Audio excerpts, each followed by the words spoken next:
Hadi yakala. Yakalayacağım İnci. Ya bana ne? Tamam hadi sesime gel. Gel. İşte yakaladın. Yaşasın. Eğlencenizi bölmek istemem Meryem Hanım ama mutfakta iş var. Birazdan erzak kamyonu da gelecek, haberin olsun. Tamam hemen geliyorum. Ablacığım siz oynayın tamam mı? Benim çalışmam lazım. Tamam.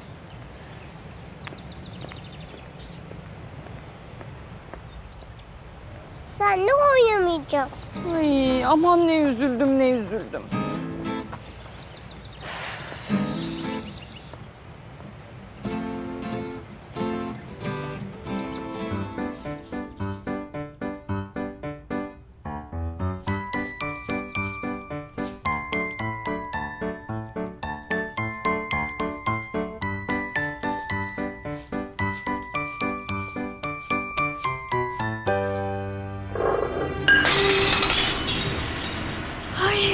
Hay Allah ya, of!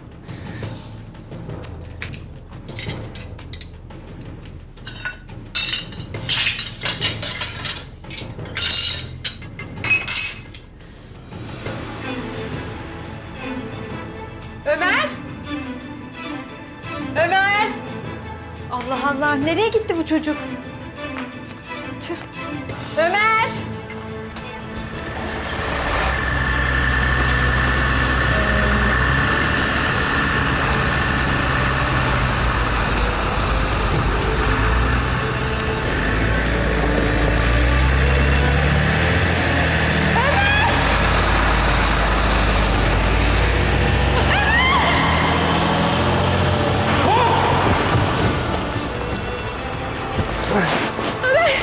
İyi misin ablacığım?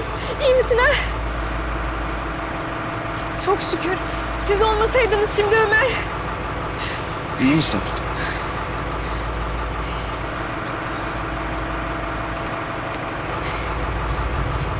Bundan sonra daha dikkatli olacaksınız. Artık bu evde bir çocuk var. Kusura bakmayın beyefendi.